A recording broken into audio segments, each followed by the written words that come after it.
사도신경으로 우리의 신앙을 주님 앞에 고백하시겠습니다. 나는 전능하신 아버지 하나님 천지의 창조주를 믿습니다. 나는 그의 유일하신 아들 우리 주 예수 그리스도를 믿습니다. 그는 성령으로 잉태되어 동정녀 마리아에게서 나시고 본디오 빌라도에게 고난을 받아 십자가에 못 박혀 죽으시고 장사된 지 사흘 만에 죽은 자 가운데서 다시 살아나셨으며 하늘에 오르시어 전능하신 아버지 하나님 우편에 앉아 계시다가 거기로부터 살아있는 자와 죽은 자를 심판하러 오십니다. 나는 성령을 믿으며 거룩한 공교회와 성도의 교제와 죄를 용서받는 것과 몸의 부활과 영생을 믿습니다. 아멘. 찬송 305장 찬양하겠습니다. 나 같은 죄인 살리신 주 은혜 놀라워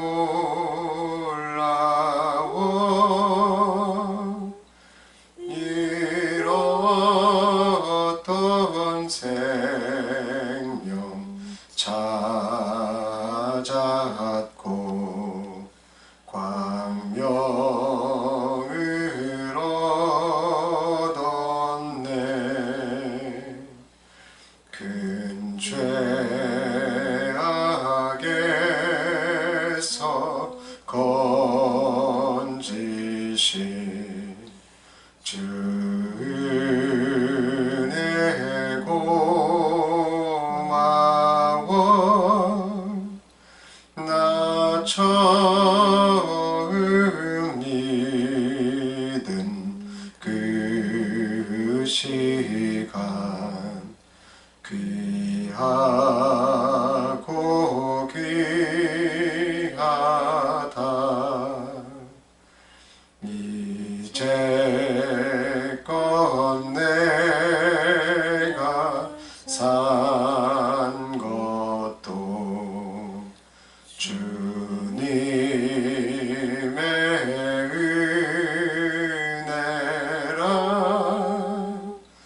또 나를 장차 본향에 인도해 주시리.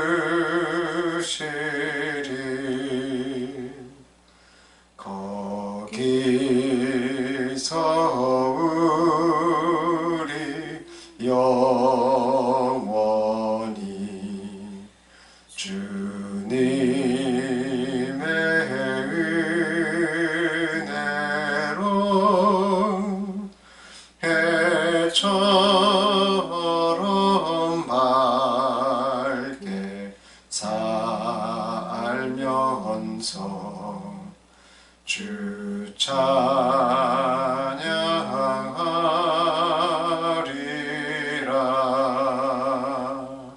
우리 2절 한번 더 찬양합니다. 큰 죄악에서 건지신 주 은혜 고마워. 나 처음 믿은 그 시간 귀하고 귀하다.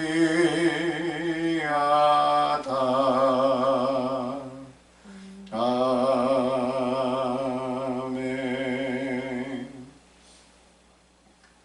오늘 이 새벽 우리에게 주시는 하나님의 말씀은 구약성경 시편 22편 12절로 15절의 말씀입니다. 제가 하나님의 말씀을 받들어 봉독할 때에 오늘 이 새벽 나에게 주시는 하나님의 음성을 들으시길 바랍니다. 많은 황소가 나를 애워싸며 바산의 힘센 소들이 나를 둘러쌌으며 내게 그 입을 벌림이 찢으며 부르짖는 사자 같으니이다. 나는 물같이 쏟아졌으며 내 모든 뼈는 어그러졌으며 내 마음은 밀랍 같아서 내 속에서 녹았으며 내 힘이 말라 질그릇 조각 같고 내 혀가 입천장에 붙었나이다. 주께서 또 나를 죽음의 진토 속에 두셨나이다. 아멘. 오늘 저는 12절 말씀 중심으로 둘러싸임을 당할 때라는 제목으로 말씀을 나누고 이 새벽 함께 기도하고자 합니다.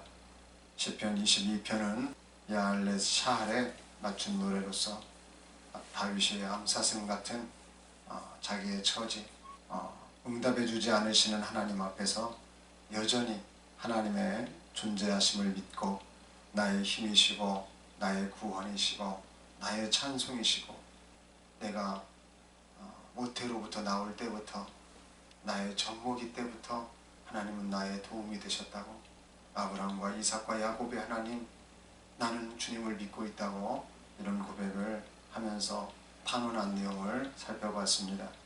오늘 이 새벽의 말씀도 그 연장선에서 살펴볼 수가 있습니다. 다윗은 많은 황소와 바산의 힘센 소들로부터 둘러싸인 자신의 연약한 모습을 오늘 말씀에서 노래하고 있습니다. 12절 13절 말씀이 많은 황소가 나를 에워쌌으며 바산의 힘센 소들이 나를 둘러쌌으며 내게 그 입을 벌림이 짖으며 부르짖는 사자 같다고 말하고 있습니다. 다윗의 원수들은 많은 황소떼처럼 지금 위협적으로 다윗을 에워싸고 둘러싸고 있는 것입니다. 입을 벌리며 짖는 부르짖는 사자처럼 다윗을 향하여 공격적인 지금 태세를 취하고 있는 것입니다. 다윗은 지금 이러한 위기와 위험의 상황에 놓여 있었습니다. 빠져나갈 수가 없는 상태가 된 것입니다. 내가 어떻게 해볼 수 있는 그러한 상황이 아니었습니다. 이에 다윗에게는 어떤 희망적인 그러한 기회조차도 없었습니다. 정말 그 삶 자체가 절망적이었습니다. 답이 보이지 않는 아주 절망적인 그런 상태였던 것입니다. 여기에 엎친 데 덮친 격으로 그의 몸과 마음은 다음처럼 표현되고 있습니다. 14절 15절에 나는 물같이 쏟아졌으며 내 모든 뼈는 어그러졌으며 내 마음은 밀랍 같아서 내 속에서 녹았으며 내 힘이 말라 질그릇 조각 같고 내 혀가 입천장에 붙었나이다. 주께서 또 나를 죽음의 진토 속에 두셨나이다 라고 말씀합니다. 다윗은 힘을 완전히 잃어버렸습니다. 이미 낙심이 되는 두려운 상황이었던 것입니다. 다윗은 비참한 모습, 바로 그 자체였습니다. 물같이 쏟아져 버린 바닥으로 떨어진 자신의 모습입니다. 어그러진 뼈처럼 너무나 아프고 힘을 상실해버린 자신의 모습이었습니다. 밀랍처럼 녹아져 버린 짓눌리고 힘없는 자신의 모습이었습니다. 질그릇처럼 언제라도 부서질 수 있는 연약한 자신의 모습을 보고 있었습니다. 혀가 입천장에 붙어 단 한마디도 할 수 없는 할 말 잃어버린 자기 자신의 모습이었던 것입니다.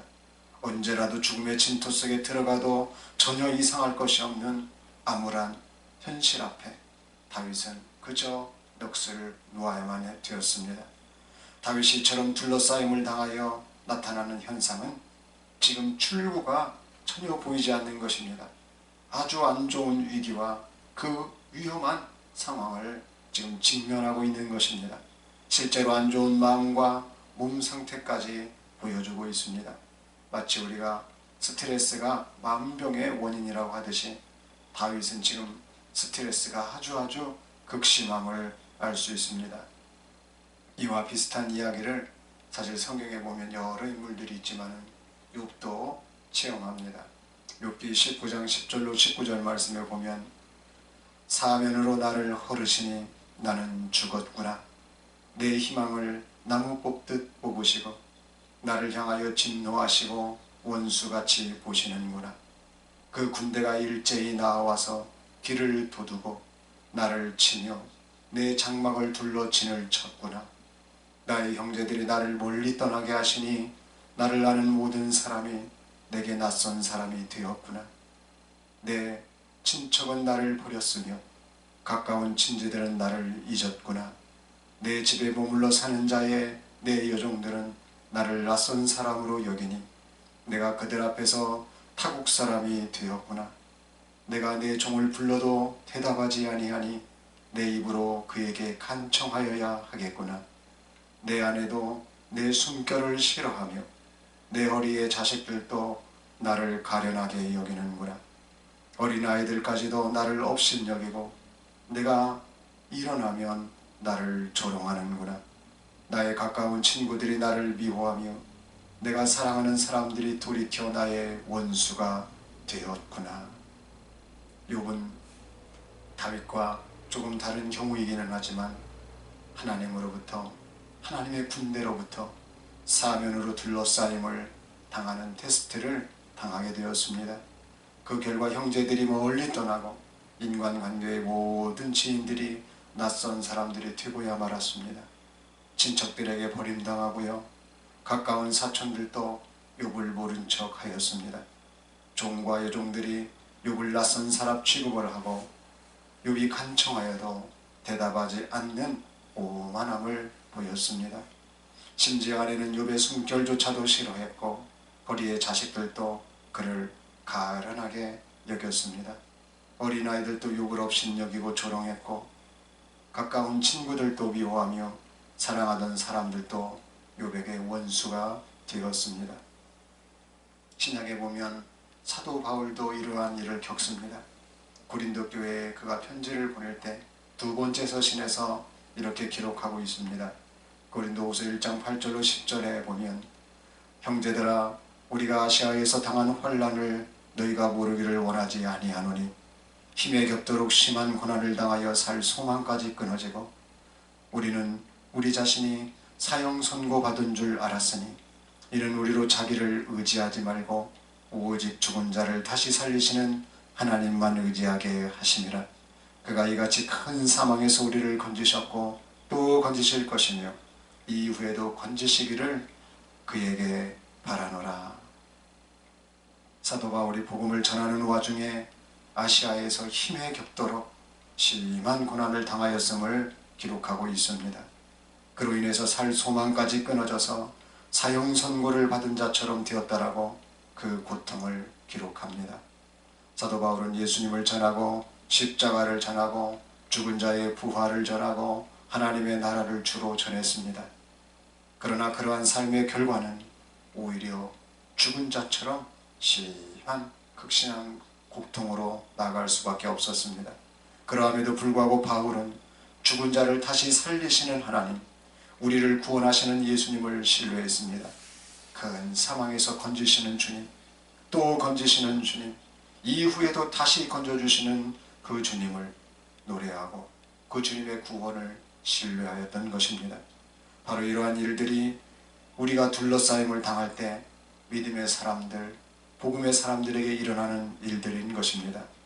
다윗은 대적들로부터 둘러싸였고 욥은 하나님과 하나님의 군대로부터 둘러싸였으며 바울은 복음을 전하면서 수많은 죽음의 순간에 둘러싸였던 것입니다. 사실 다윗이나 욥이나 바울이나 우리가 그 사건들을 보면 공통점이 있는 것을 알게 됩니다. 그것은 우리가 둘러싸임을 당할 때 주님은 그 자리에서 또 건져주시고 다시 또 건져주시고 이후에도 건져주시는 분이라는 말씀입니다. 오직 하나님을 잊지 말고 오직 하나님을 어떤 순간에도 찾으라는 말씀입니다. 오직 하나님을 의지하라고 하는 말씀인 것입니다. 이 말은 반대로 사람은 의지하지 말라는 것입니다. 사람은 의지하는 존재가 아니라는 것입니다.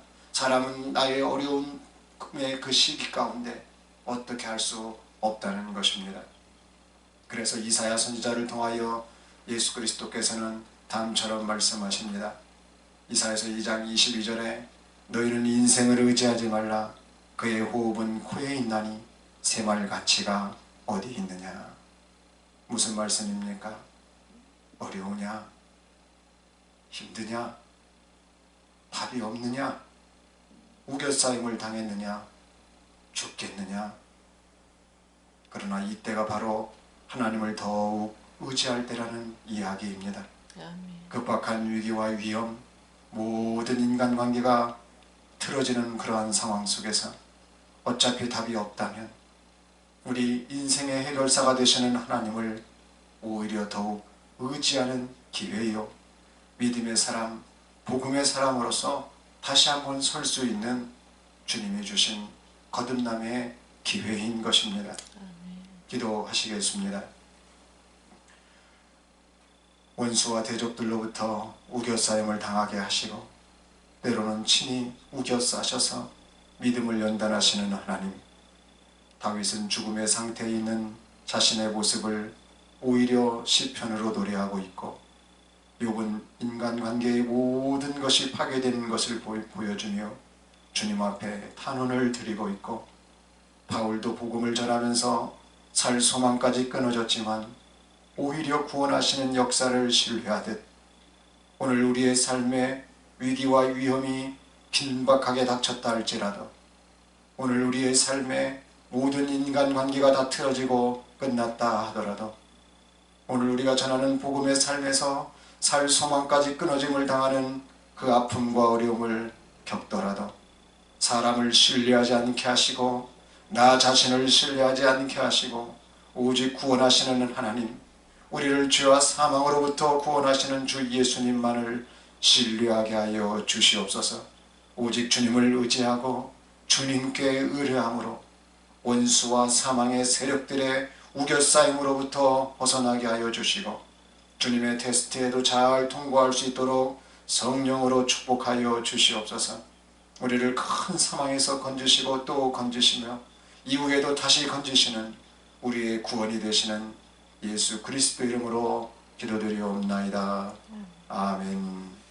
하늘에 계신 우리 아버지, 아버지의 이름을 거룩하게 하시며 아버지의 나라가 오게 하시며 아버지의 뜻이 하늘에서와 같이 땅에서도 이루어지게 하소서. 오늘 우리에게 일용할 양식을 주시고 우리가 우리에게 잘못한 사람을 용서하여 준 것 같이 우리 죄를 용서하여 주시고 우리를 시험에 빠지지 않게 하시고 악에서 구하소서. 나라와 권능과 영광이 영원히 아버지의 것입니다. 아멘.